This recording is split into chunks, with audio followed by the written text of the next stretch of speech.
Being a single parent, securing transportation, having to attend court because of a divorce, culture shock, or taking care of a sick parent can be invisible barriers that affect student learning. The definition of a barrier is a circumstance or an obstacle that prevents progress. The difference between a barrier and a disability is that a disability is defined as a disadvantage, especially when recognized by the law. To be recognized by the law, a disability has to be assessed by a medical professional. This can take several months or privately cost several $1,000s. A barrier is not always assessed because it can be temporary or non-medical, but it's still a real disadvantage to learning. Today, I'm going to share with you my personal experience about how I became an advocate for universal design.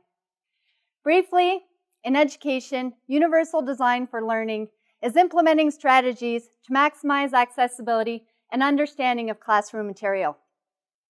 I'll give you an example. Last year, I was introduced to a student named Eric. Eric had to take some time off school because he was in a car accident that left him without a short-term memory.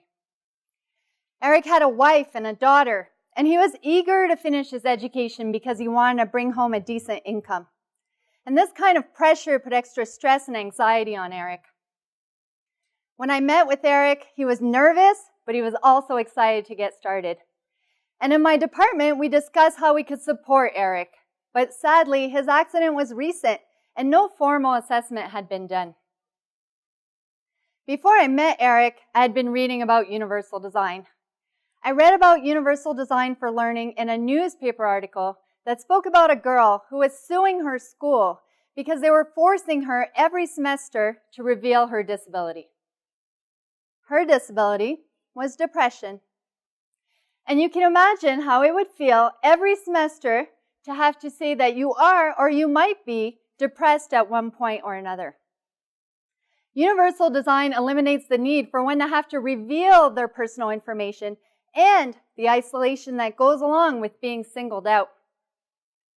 Some simple examples of universal design can be extra time on tests, open book tests, options for assignments and assessments, or pre-planned extensions. The idea is that the accommodation is set up in the course delivery, accessible to all students, thus eliminating the need for one to have to reveal their disability or their barrier. A visual representation of universal design often used is the sidewalk ramp. The sidewalk ramp was created to ease wheelchair access onto the sidewalk.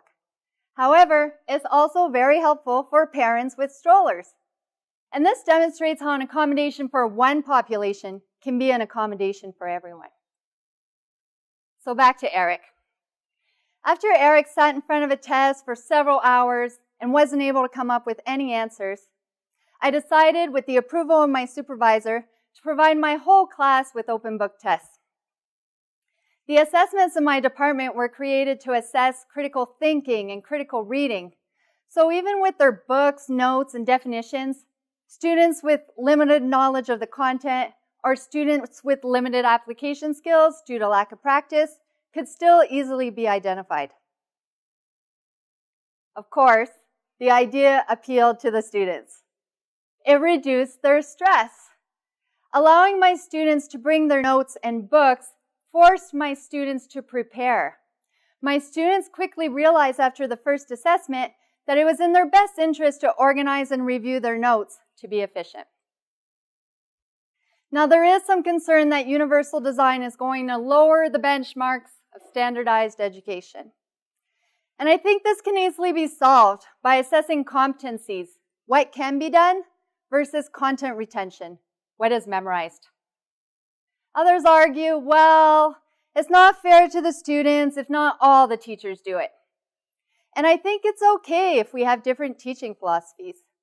Students learn differently, and our diversity in practice is actually an opportunity for them. Some people think that universal design for learning is going to further marginalize students with real disabilities.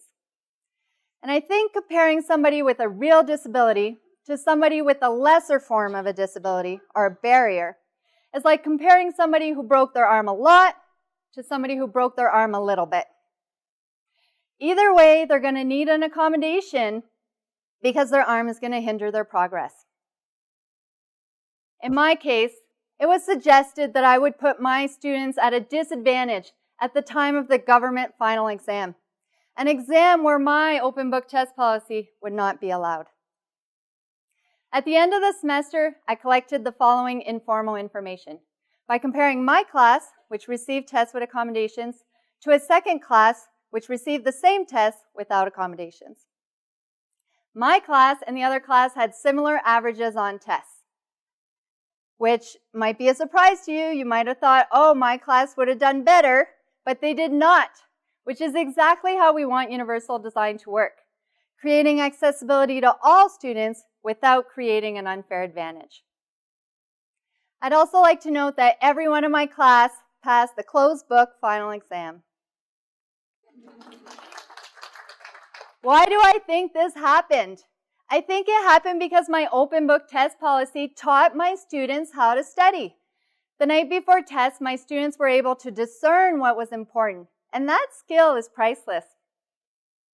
I also think that my students, after the open book test policy, started to attend tests with a different attitude. Before the open book test policy, my students came to tests defeated before they even knew what was asked of them. They never studied enough, and their nerves got the best of them, and when they didn't do well, they reverted back to their old excuses. The train was late today, or my kid was up all night. After the open book tests, my students came to tests confident. They were prepared. They had their books. They had their notes. They arrived to tests early, and they were eager to get started. It was a fascinating turnaround. I think universal design, I think my open book test policy was a positive experience for my students.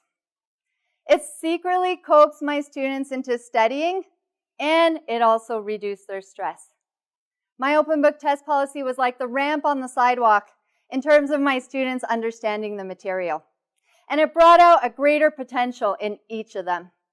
And if that's the only thing universal design did for my students, then I'm okay with that, because a positive learning experience is what creates the lifelong learner. Thank you.